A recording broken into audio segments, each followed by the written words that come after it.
Monday.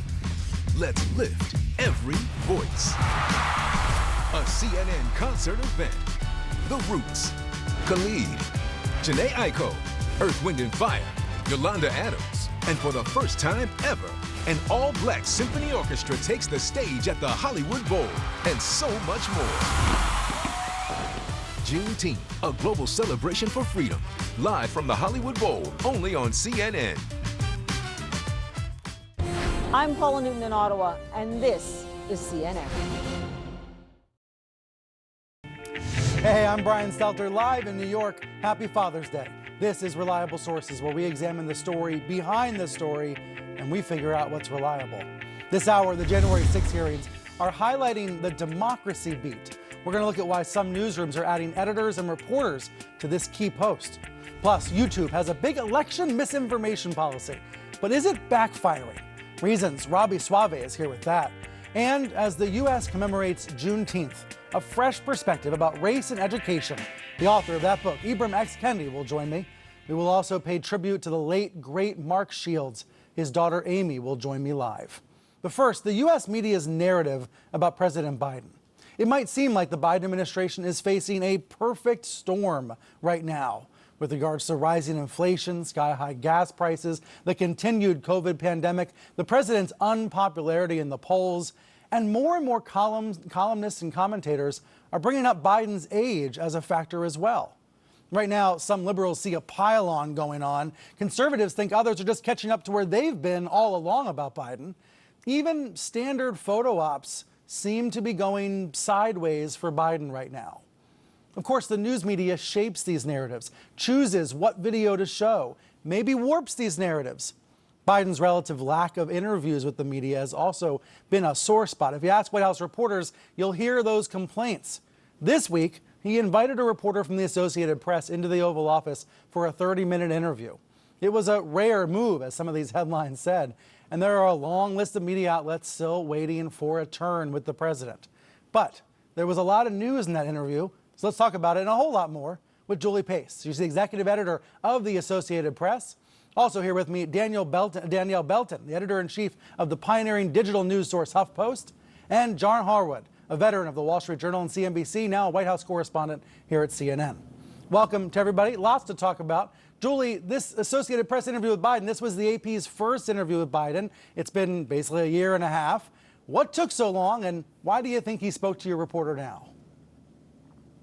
Well, it's a good question why it took so long. We certainly wish we could have had a chance to interview the president sooner, but we're very appreciative of the opportunity to do so this past week. Look, I think there are a few reasons why the White House decided to give Josh Boak, our terrific White House economics reporter, this interview. One is exactly what I just said. Josh is an economics-focused reporter, and this is a moment when the White House realizes that economics, the way that people are feeling about their own personal economic situation, that is probably the most urgent situation facing voters heading into the November elections.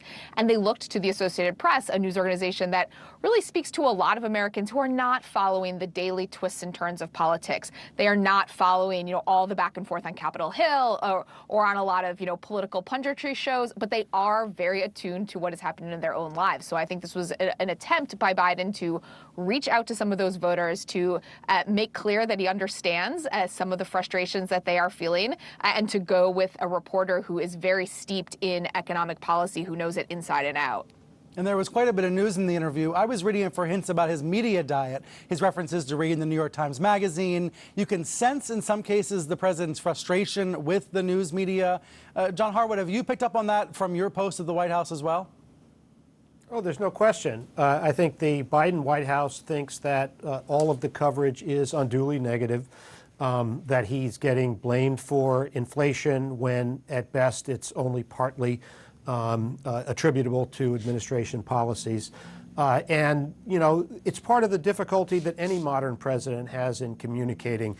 There is so much media, there's so much media criticism that it's very, very difficult for a White House to set a clear communication strategy and see it break through to the American people. So many sources of information online, on television, other means. So, yes, they're quite frustrated right now. On this Father's Day, your dad, John, was the first ombudsman at a major American paper, the Washington Post. So your father was a media critic. That was in the 70s. It's an unimaginable media environment compared to today. So where are Biden's critiques of the media legitimate? Where are they justified? And where would you say they're not justified? Well, look, let's talk about the age thing to begin with. You let's mentioned put up Mark Leibovich's column. Mark Leibovich, top writer for The Atlantic, saying Biden should not run for re-election. It's not just Sean Hannity talking about Biden's age. It's The Atlantic magazine. That's right. And it was an outstanding piece by Mark. Without taking a stand on whether he's too old to run for re-election, let me just run through what's true, what's false, and what gets conflated. What is true is the presidency's a hugely taxing job mentally and physically, and Joe Biden is old. He doesn't talk or walk as smoothly as he once did. That suggests challenges, and when you get into your 80s, which he's about to do, the risk of health problems grows with every year. On the other hand, what's false is that he is not capable of doing the job right now, or he's not mentally in tune with the demands of the job. Anybody, any aide who engages with him, or reporters, we can see this. The gears of his mind are working. That's an issue pushed by right-wing media, but it's not correct. And what gets conflated is this. President Biden is in a weak political position right now, and because he's old, people think he's weak because he's old. His biggest political problem right now is $5 a gallon gas. Right. Gas is not $5 a gallon because Joe Biden's old. His legislative program is not stymied in Congress because Joe Biden is old. It's because he's got a 50-50 Senate, and one of the members of that Democratic Senate comes from a Trump plus 39 state. I think the other thing that we should point out is that younger, more vibrant presidents like Bill Clinton and Barack Obama also had tremendous political problems in their second years, got hammered in midterm elections, and they ended up politically healthier. So Joe Biden would look a little bit younger if he was at 50% than at 40%, but he's not, and so he's going to have to deal with these stories for some time. But all of that context you're providing, John, is that an argument, Danielle, that the president needs to be given a lot more interviews in order to tell that story? Well, I mean, he just has to. Like, for example, I would love to have him at HuffPost. We'd love to talk to him about anything he'd like to talk about. The reality is, not talking doesn't solve anything. Like, you can not talk and you can prove that you're not willing to fight, and then you can lose the midterms and then possibly even lose in 2024. You have to maintain being proactive. You have to be aggressive. You have to stay out there. Because it's not like, yes, he's very blunt and gaffe prone. Like, that's the reality. But not talking doesn't change the reality. Not talking just makes him not part of the news cycle, not part of the story, not controlling the narrative. And I like the reality about what Biden can control and cannot control. He can control how much he communicates or not. He cannot control, and John Harwood, this is a point you made in one of your CNN.com columns, he cannot control the Fed actions or the minutia of inflation. You pointed out in one of your columns, the Fed doesn't have daily press briefings, but the White House does. So maybe the White House gets more blame about economic problems than it actually deserves? Is that a fair statement? Well, yes, in terms of this particular economic problem. Look, it is fair to say that Joe Biden's fiscal policy at the beginning of the administration may have exacerbated the problem of inflation. It did not create the problem of inflation. There are many factors that went into that, including supply shocks from the pandemic, loose monetary policy from the Federal Reserve, the war in Ukraine, all of that. The economy springing back to life from the pandemic, that in itself made demand surge, and the government had put a lot of money in people's pockets. So that's a legitimate criticism. On the other hand, the Federal Reserve is the steward of monetary policy. That's the most important way of controlling inflation. And Joe Biden, as the face of the American government, gets asked every single day, what's your strategy on inflation? What's your message on inflation? There aren't too many good answers for that, and the president has to come up with some answers. And we're going to be dealing with this all the way through the election because inflation is going to be with us through then. But the idea that any president of the United States, for example, can just make gas prices go down is kind of ridiculous. Right, news coverage needs to reflect that reality, certainly. All right, everyone stay with me. Let's turn to this week's revelations from the January 6 hearings, and this note from the committee chair. There are some who think the danger has passed. The January 6 hearings, the hearings are not just about the past. They are about the present and the future. The creation of a historical record is important, but it may be the least important aspect. Heading off the next coup attempt may matter a lot more. We are seeing specific threats to democracy, to the right to vote. In places like New Mexico, we're seeing conspiracy theories erupt into screams in one county, quote, after false fraud claims threw primary certification into question. These stories are keeping reporters busy the same way rot and mold keeps contractors busy. And some newsrooms are taking a stand. Joe Kahn, who became executive editor of the New York Times this week, told NPR's David Folkenflik, you can't have independent journalism in a non-free society. And we are not impartial about whether or not this nation becomes a non-free society. And this week, the Associated Press named Tom Verdin to a new job, democracy editor. So back with Julie Pace here, top editor of the AP. Julie, I've never heard of a democracy news editor before. What's this about? So this is a really new but also very crucial beat that we are covering at the AP. This is threats to democracy. Yes, in the United States, we'll also be looking at this globally because while this is certainly an issue here at home, this is an issue in a lot of countries around the world. But one of the reasons that I'm particularly excited that Tom Verdin, as you mentioned, has been named to our democracy editor is that Tom's background comes in leading state house coverage at the AP in all 50 states.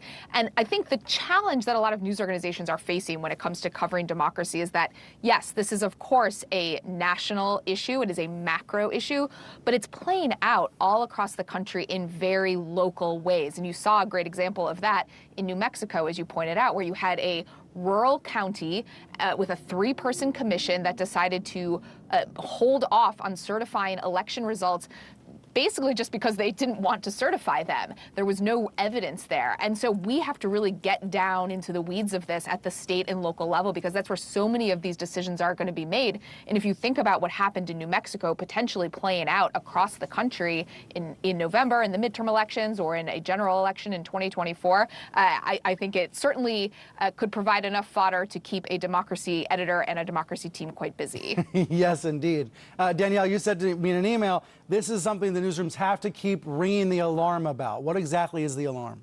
The alarm is that we have an extremist wing, an extremist element within the conservative movement that is trying to basically take over the Republican Party. Like, this is happening in Idaho already. Chris Mathias, one of our reporters here at HuffPost, has chronicled in depth what has been going on in Idaho, where you have outsiders coming into the state to try to influence local elections, to try to elect more extremist people with more extremist views, and just recently you had 31 white nationalists who were arrested with intent to riot at a Pride event. And that's what we're up against. We're up against a small minority of people. When you say we're up against, who's we? The press. The American people? The American press? people, all of us. Huh. Anyone who is pro-democracy, pro-free press, pro-equality, like, this is what we're up against, because these are the things these people do not want. They don't want to see a free and equitable society. They don't want to see a place where someone like me is leading a newsroom at HuffPost. They don't want to see women in positions of power or people of color in positions of power, or to see gay people and trans people live freely and openly. Like, that's what we are up against. If you are for freedom, if you are for equality, you have to take a stance. And that's why it's so important for the press to keep banging the drum. This is not the time to be shy. This is not the time to demur away from something. This is not the time to just both sides something to death. There is no both sides to whether or not you're pro-democracy and pro-free press. We should report the truth. And let me show this headline at the same time, though. Here's some truth. A Fox News poll that says more Republicans, so here's the headline. It says, Republicans are more likely to preserve democracy than Democrats. So if you ask the American people who's more likely to save democracy, you're going to get Republicans over Democrats by like by about 1%. But the point, John Harwood, is there's a divide on that question as well. So all the talk about democracy and extremism in the Republican Party, a lot of people don't see it that way at all.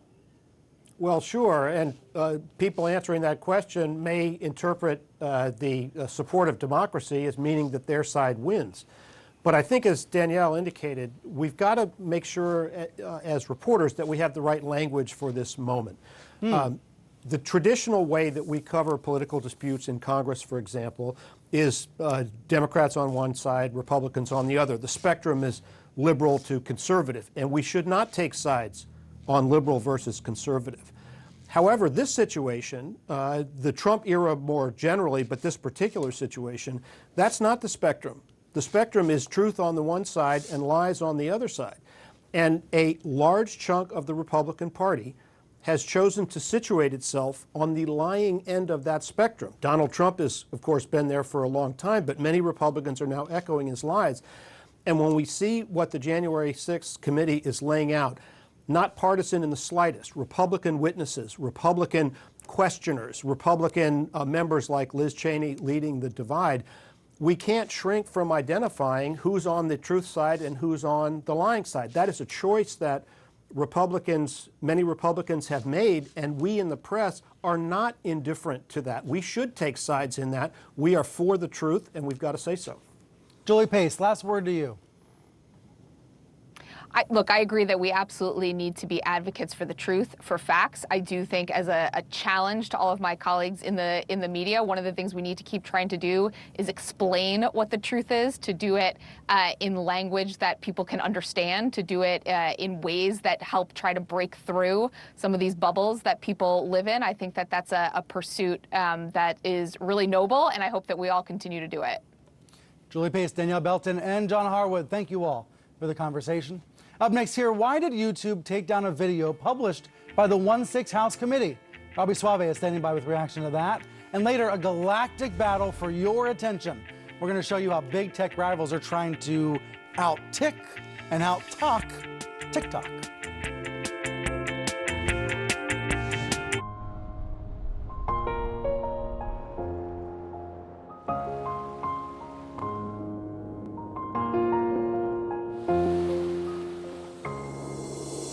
We share this place, we all belong.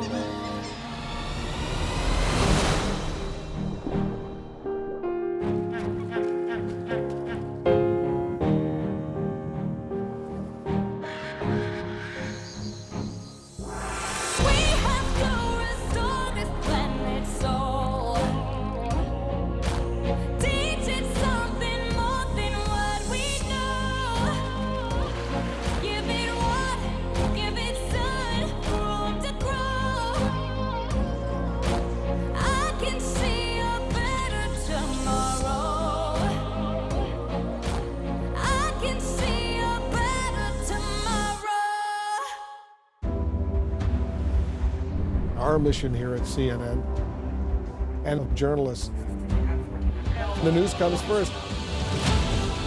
That's when your heart beats a little bit faster. More breaking news that we are following right now. You really work as hard as you can, getting the facts. We're learning more about an alleged plot. It is critically important. To our viewers in the United States and around the world, welcome to the Situation Room. We have breaking news.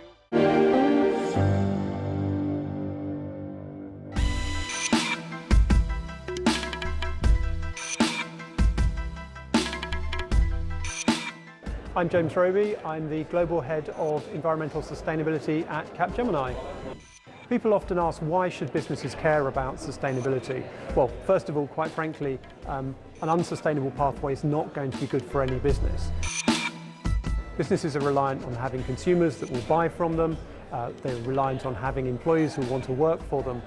Increasingly, all the stakeholders of the business are asking difficult questions. So businesses which aren't taking sustainability seriously essentially are going to be out of business. But in reality, it's never too late to start. A great way to start is by trying to understand your own impacts as an organisation, perhaps calculate your carbon footprint.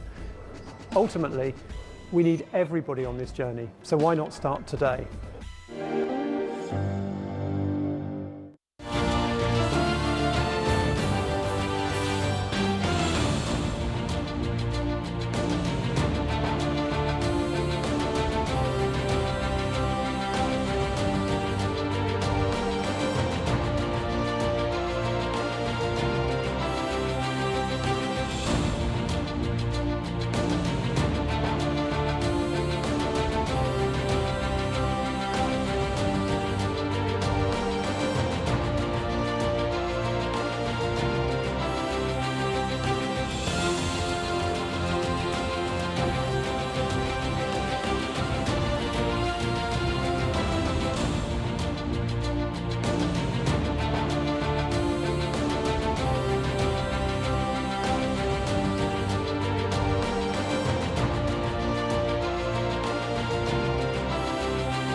next Living Golf. Discover the history of the sport in Sweden. How do they keep producing some of the world's best golfers? Hear from rising stars. I think it's just more fun when a Swede wins. Then visit the region's flagship event, the Scandinavian Mixed, and sit down with Europe's next Ryder Cup captain, Henrik Stenson. This is where it all started for me. Living Golf, tonight on CNN, in association with Gulf Saudi. Transformation, technology, new Marketplace Europe. A Davos of difference, a WEF like no other, as leaders face historic crises. Marketplace Europe, tonight on CNN. Hey, welcome back. More of former President Trump's lies about the 2020 election will be on full display on Capitol Hill this week. There will be more hearings by the January 6th committee, more presentations of multimedia clips during the public hearings. YouTube removed one of those videos from the platform this week because the presentation included a clip of one of Trump's lies about 2020. The New York Times captured this screenshot with the video that says this video is private. You can't watch it on YouTube. So why? That's because the platform owned by Google Alphabet shifted its election misinfo policy a month after the 2020 election. YouTube announced a blanket ban on content that includes lies about the election without, quote, proper context, regardless of who creates it. Is that the right policy? Let's bring in Robby Soave, senior editor at Reason Magazine, the Libertarian Bible. He also hosts a YouTube show for The Hill that was suspended in March under the same policy. Robby, so this policy, can you explain it to viewers? Because I think it's quite confusing. It is quite confusing. I think people don't fully understand what YouTube's policy is that if you're showing the claim that Trump's made, the false claims he's made about the election, unless you immediately in that same video correct it or you have a disclaimer in it, then they're counting that whole video as spreading misinformation, even if it's clear that, you know, it's not you, the producer of the video, saying that. You're simply calling attention to it, which is obviously a legitimate function of journalism, of this committee. Yeah, the same thing happened to my YouTube show, Rising. We played a clip of Trump. It's a news show saying that he said this. It was clear we did not endorse that claim. My viewers know I don't endorse that claim. I've rejected that claim on any number of occasions, but because I didn't immediately do so in the video, they counted that as spreading misinformation. Spreading awareness of misinformation is not the same thing as spreading misinformation itself. And YouTube, I think, should figure that out. It's really lunacy that they haven't. Here's the company's statement. Let's put it on screen. Our election integrity policy prohibits content advancing false claims, widespread fraud, errors, or glitches change the outcome of the election. If it does not provide sufficient context, we enforce our policies equally for everyone, and that's why we've removed the video from the committee. Gosh, I really think this has been eye-opening, though. It was eye-opening when it happened to you at the Hill. It's eye-opening for the committee. I think this makes people think twice about their relationship to these big tech platforms. Yeah, and look, there's a lot of misinformation out there, but I think the efforts to absolutely moderate it in all cases can go overboard, and this is a good case of that. What if Trump was speaking and it was just being covered live by some outlet on YouTube? What about C-SPAN? Is YouTube going to take the position that every claim has to be vetted in real time? Right now, they're only saying it's election misinformation and then some specific COVID claims. But as we know, Brian, even some claims about efficacies of certain, what the vaccines do, what masks work, like that, the knowledge of that changes over time. Different recommendations come out. So the idea that they would have some blatant ban in any one circumstance on just those subjects, it seems very weird to me. I think it might give people the idea that everything on YouTube is being vetted, because if that wasn't true, they would take it down, and that would be even more confusing to people. We'd love to have a YouTube executive on to talk about this. All right, I'd love to know your take on the coverage of 1/6 this week, Robby. We talked here last week about Fox News not showing the first hearing, the primetime hearing. The two hearings this week were shown live by Fox News, and something interesting happened in the ratings, maybe something predictable. The ratings cratered. Fox viewers basically turned off the TV when the hearings were on, and then turned Fox back on when the hearings were over. Of course, the ratings for CNN and MSNBC both increased dramatically during the hearings. So I think we can take away from that the same thing new ABC polling is showing. The Republicans are a lot less interested in watching these hearings. What have you noticed about right-wing media coverage this week? Yeah, I mean, they don't want to talk about it, and they should, because it's legitimate news, and the job is to cover the news, and that should be true whether you're ostensibly liberal or ostensibly conservative. But I do think it gets at a broader truth, which is that no one new is being won over or persuaded by any of this. Every person in the country has made up their mind about Trump and his culpability or lack thereof, depending on your perspective, in what happened at the Capitol. And I don't have any confidence that new revelations in this committee hearing are going to move the ball on that whatsoever. We broadly already know what happened. We know Trump said things that weren't true and then stoked a mob that did what we all saw, this horrible. And then he was almost removed from office for it, but he was acquitted. I mean, what else can we do? What else can we learn about it? And you're not going to bring more Americans, I don't think, more Americans who haven't already made their mind on Trump. Is there such a person? Isn't everyone on the side they figured out by now? And I think the risk of actually undercovering what people, independent and moderate people who've not made up their minds about who they would vote for next time based on inflation, the economy, those things. That's what, I'm not saying the January 6th committee doesn't, it certainly matters and should be covered, but I think people already have decided how they feel about it, and there are a lot of other issues that certainly merit attention that people haven't totally made up their mind about yet. So a related story, and one of the most interesting media stories of the week, was about this place, about CNN, and that's what we cover here. So let's put up on screen the Mediaite headline about CNN. New CNN boss wants staff to stop calling Trump's election claims the big lie. So that headline, I would say it's a little more nuanced than that. Let me quote from it. It says, on a Tuesday conference call, CNN CEO Chris Licht was asked for his thoughts about the big lie, and he said he preferred that staff avoid the term. He made clear this was a preference. According to a source, Licht argued that the big lie makes the mistake of adopting branding from the Democratic Party, thereby weakening the objectivity of the network. I thought this was a fascinating inside the newsroom debate. All of a sudden it has become public and it's been distorted by some people. But what's your read on this, rethinking the phrase, the big lie? I mean, I think I probably agree, at least partly, with your boss here. I mean, the big lie is also not specific, right, unless you're extremely plugged in to what you're talking about. I know what you're talking about when you refer to that, but maybe the average person doesn't. I mean, in fact, there are any number of lies, of claims Trump has made that are lies, even prior to the election. It could be referring to that. Is it the biggest lie even of our lifetimes, of the political news cycle? Wouldn't that be weapons of mass destruction or something, going back to the Bush era? So I think Trump election lies is a more accurate way to describe it anyway. But, you know, we should just talk about it and probably not get overly obsessed with what the right language is. And, you know, independent commentators should make that own judgment for themselves, certainly. Did you notice what happened over the weekend? Twice now in speeches, Trump has basically lied about this. In Mediaite's word, he lied about CNN's use of the big lie by saying it was a mandate when it was not. So that actually just illustrates the challenge, the conundrum. It's what we've been talking about for 7 years, Robbie, the challenge of covering Donald Trump. And we have to be very careful how and when and where we talk about it on social media because of their misguided policies for how we discuss these things. Hey, before I let you go, Stephen Colbert's production team up on Capitol Hill, some of the crew members arrested because they were in these house hallways, apparently banging on doors. On Fox, this was treated like an actual insurrection. Do you think, what do you think is the real story here, if there is one? Right. My understanding is they weren't participating in that.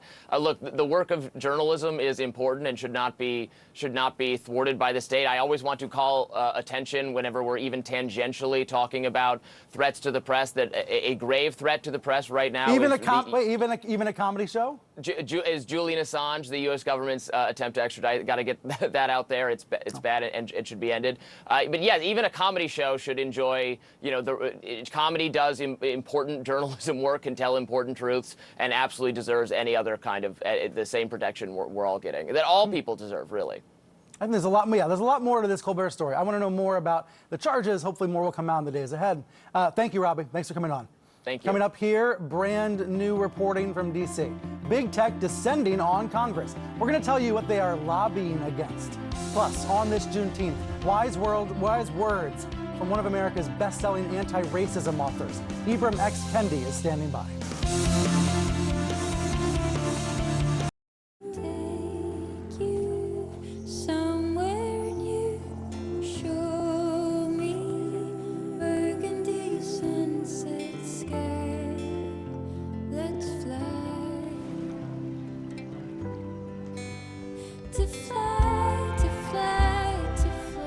Wherever you go in the world, one airline goes further to make it feel exceptional. Qatar Airways, going places together. Egypt is transitioning towards a sustainable, circular economy. Through the opening of the Gabal Al Asfar wastewater treatment plant, it is using treated water to irrigate agricultural land and is producing organic fertilizers. The plant has been designed to reduce waste and optimizes the use of water resources. It generates electricity and saves carbon emissions, ensuring that over 8 million people across the country live better, healthier lives. Back in person, the 2022 Afreximbank annual meetings will bring together high-profile continental and global leaders to harness and leverage Africa's incredible potential. Register now. These troops, they are Russian. I've spoken to the commander. He said they are now in control. Over that way. It's a secret location. They're going to fire on Russian forces. There has been a ferocious battle here. There's unexploded grenades everywhere. We're being shown the powerful American guns, giving them an edge. You downplayed the US intelligence assessment. Do you now regret that? I'm in Kiev right now, and it is under attack, Mr. Lavrov, from Russian forces. I'm being told by our security that we need to get our flak jackets on. No matter where you are in this country, lives are being shattered. There are thousands streaming out. It is at least a chance to save their own lives. Matthew Chance, CNN.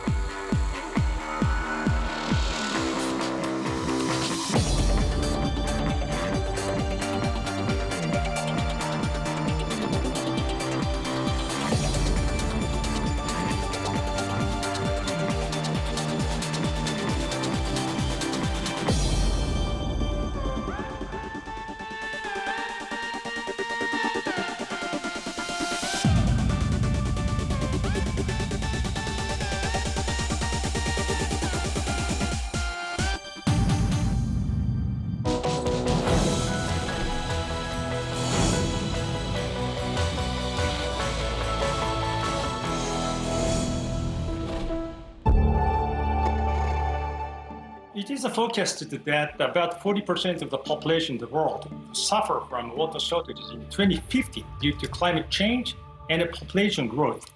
And water is one of nature's greatest gift. So we decided to upgrade our water intensity by 50% and replenish more water than we use in our own plants globally by 2050. As a matter of fact, we've been working on this almost for 20 years by setting up a local watershed conservation and education for children. We are moving toward the international and global expansion. We want to raise awareness in the world that water shortages will come, and we have to be careful. We have to take action together. So we want to lead this initiative.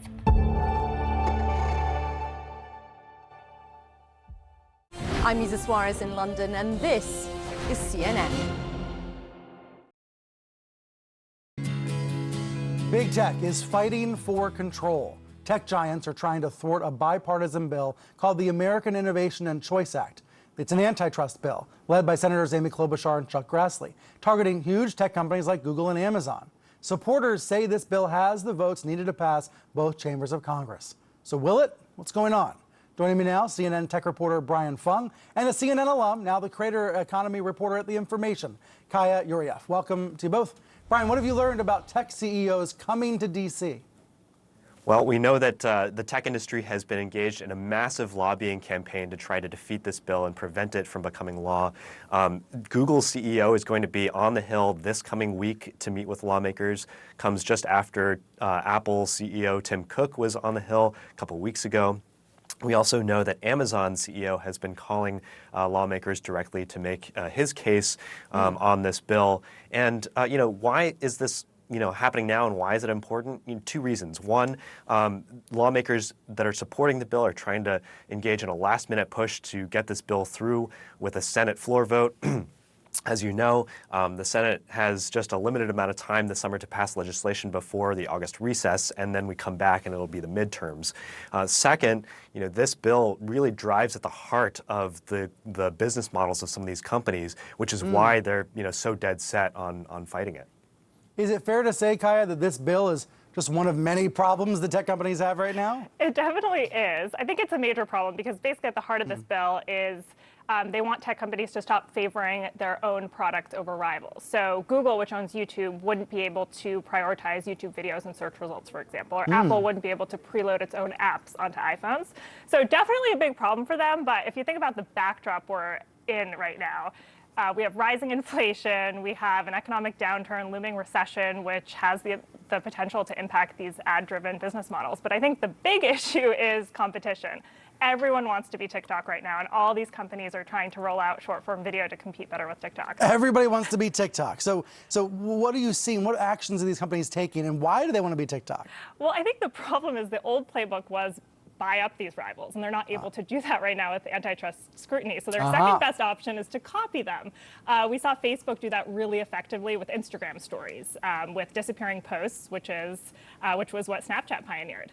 But they haven't been able to do that with short-form video. And I think it's just because TikTok has just captured young people, it's captured the cultural zeitgeist, and it's just far ahead of all these competitors. Right, so that's the real challenge. And there's been a lot of stories, Brian, lately about TikTok and its ownership and the data that American users have, maybe being seen by China. Fill us in on that.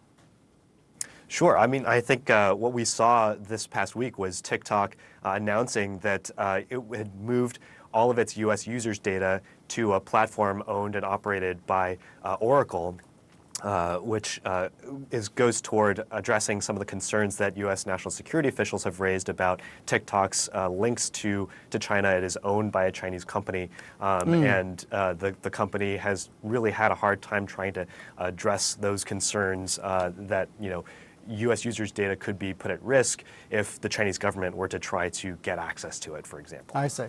And here's the question I ask every week. What's the latest with Elon Musk and Twitter? Is he still dead set on buying Twitter, Brian? Well, last week we saw Elon Musk meeting with Twitter's employees. He took questions from them, and he did seem to kind of re-up his interest in owning Twitter.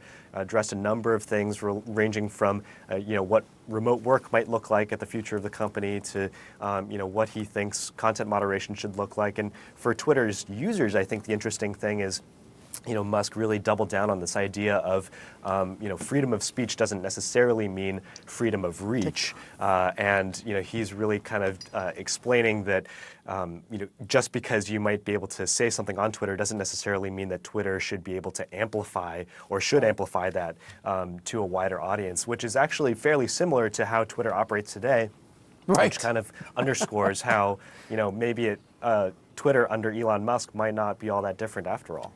And Kaya, does Musk have TikTok envy too? Does he want to be TikTok also? I think he does. I mean, we saw him tweet, I think, Friday night about, TikTok being bad for society or kind of posing that question. But he said that he wants Twitter to be a billion user company. And TikTok's already achieved that. I mean, all the attention eyeballs are going there. So that can't be good for Twitter either. Thank you both for the conversation. Lots more ahead. We're going to keep covering all this in our nightly Reliable Sources newsletter. Sign up for free at reliablesources.com. Up next, Ibram X. Kendi on what the media is getting wrong about race.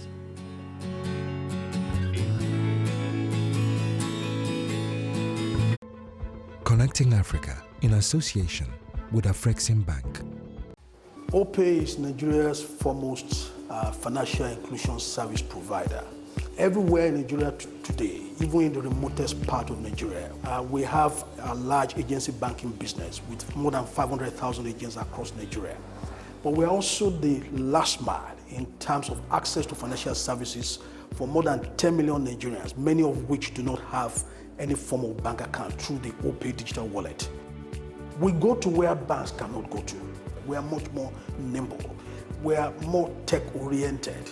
Therefore, we can deploy in a more agile way and get to reach far many more areas. That is where you find OP.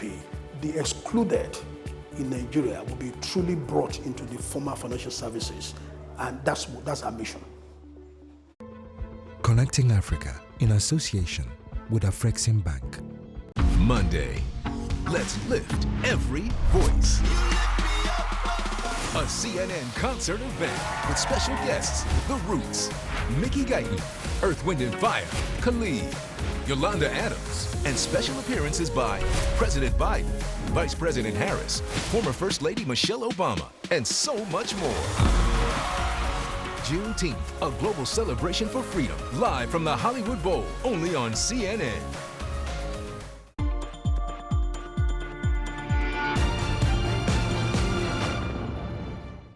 Chicago's South Side can sometimes carry a difficult, if not dangerous, reputation.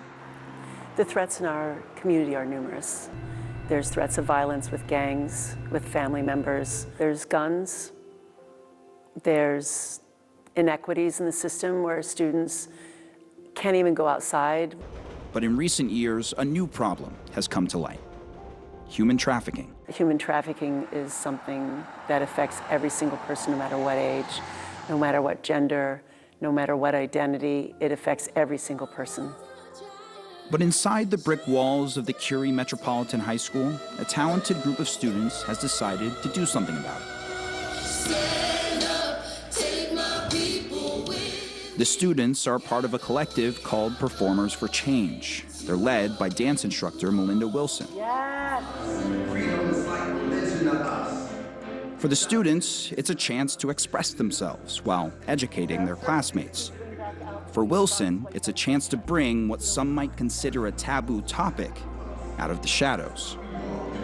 I hope that it gets teens to really understand the dynamic of how serious and horrific these crimes are.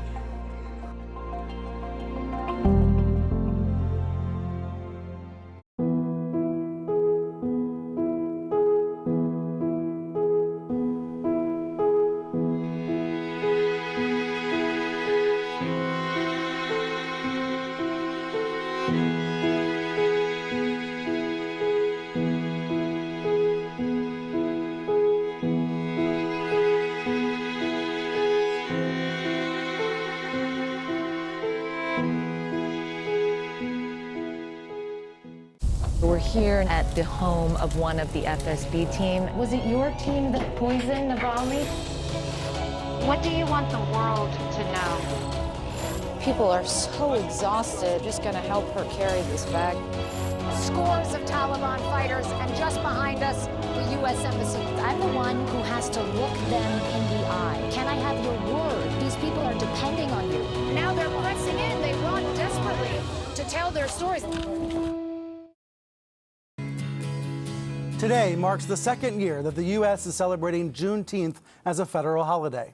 It comes amid loud conversations, sometimes at school board meetings, about what is and is not being taught about the nation's history of racism and inequality. These states have placed limits on race education, for example. I spoke with Ibram X. Kendi, founder of the Center for Anti-Racist Research at Boston University. His newest book is titled How to Raise an Anti-Racist. We talked about all of this. One of your primary roles is as educator. So on this Juneteenth, what does white America need to know about the holiday? I think that if it was, there's so many things that I think white Americans need to know about Juneteenth and really the larger issue of slavery and emancipation, because unfortunately it's just not taught in schools. It's not really engaged with in our political discourse. It's not talked about in the media. But if there's a single idea that white Americans, I hoped, would learn, it's that white people did not save black people from slavery. Historians are finding that black people freed themselves through their own resistance, which was really significant in the South succeeding from the Union, black people running from plantations into Union sort of lines and even into the Union Army was critical in the turning of the tide of the Civil War.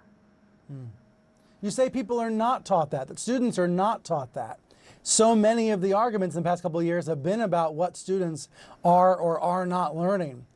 Does the media just fundamentally get this coverage wrong? I think the media is, and I think this is one of the reasons why I even wrote How to Raise an Anti-Racist, because when you have an educational system that rarely has literature on people of color, and you simultaneously rarely talk about racism, and our children are being raised in an inequitable society where certain people with certain skin color are more likely to be impoverished or incarcerated, our kids are being taught that it must not be racism. White people must have more because they are more, and they're literally seeing white people as more in the curriculum, especially over the last 2 years. So it's creating a dangerous situation for our children, which white supremacists, particularly those who are recruiting children online, are exploiting. And they're exploiting it where? Where do you see that mostly happening? Well, think about it. If you're a white male teen and no one has explained to you about the ideology of white supremacy, how would you be able to identify it when someone a white supremacist steps into your multiplayer video game, or when they sort of send off a meme that you find sort of funny, or they send you a direct message? You're not going to know that it's white supremacist ideology because no one wants to talk to you about it. No one is educating you about it in your schools. But so much of the conversation right now is in the opposite direction. It is from the right, from right-wing media saying, get this education out of the schools, make sure it's not taught to kids. What side do you feel is winning right now? I don't necessarily see it as a sort of a winning or losing. I actually see it as more of a sort of harm and protection. In other words, there are districts in which the minds of children are being harmed because they're not being taught about the beautiful diversity that is the human experience. And then in other school districts, kids are being protected because they're being taught indeed about that diversity, and they're being taught that bad rules are the racial problem and not bad people. And I think that's how we need to be sort of thinking about this. Like, are we truly protecting our children by not engaging with them about those different and other folks as being equal, by not talking to them about racial disparities being the result of racism? Harm versus protection. That's definitely going to stay with me. Hey, we have a special event here on CNN tonight. Juneteenth, a global celebration for freedom. It starts at 8 p.m. Eastern Time, right here on the network. Up next here, what Mark Shields taught us about politics. His daughter Amy will join me with reflections on his incredible life. コーヒーの持つ力って人と人をつなぐ力だと思ってて、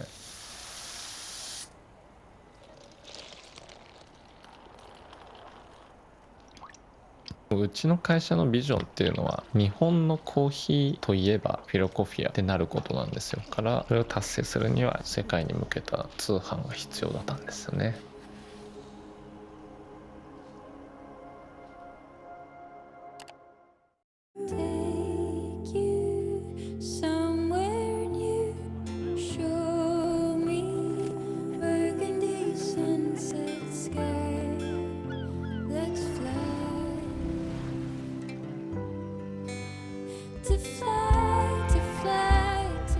Wherever you go in the world, one airline goes further to make it feel exceptional. Qatar Airways, going places together. When you grow more, you'll naturally have more to balance. With an expanding community of female entrepreneurs and 22% of working Africans starting businesses, support for new and growing enterprises across the continent has never been more important. Access Bank's digital loans have so far provided over 260 billion naira to upwards of 1.8 million customers and counting. Access, more than banking. I'm Paulo Sandoval in Bogota, Colombia, and this is CNN. On Mission Ahead, a new spin on launching spacecraft into orbit. As a species, I think we just always look up and we say, well, that's the next frontier. Then, could this new zero-emission boat be the Tesla of the sea? Plus, preparing for the future, are cities that float the answer? On water, buildings don't have to be static. Meet the entrepreneurs and inventors who are taking mobility to the next level. Mission Ahead, Saturday on CNN, in association with Fujifilm.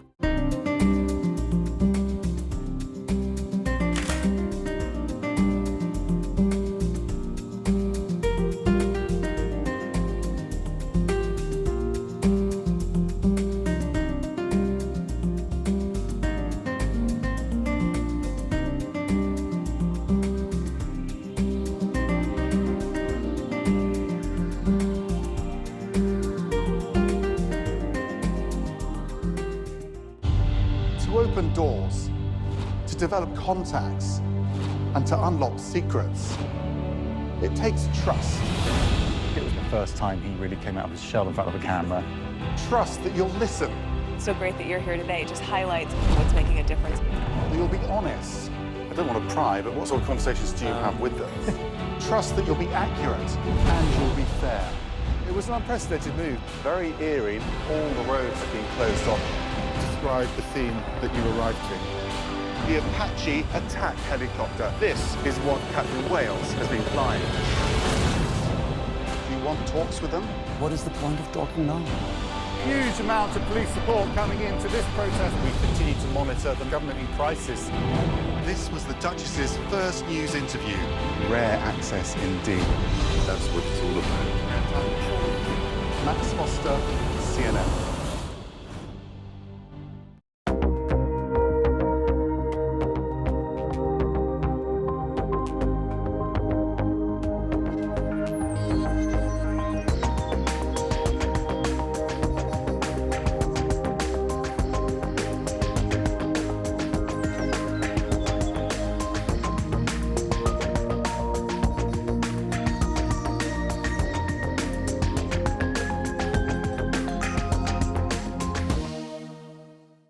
You can help the refugees from Ukraine.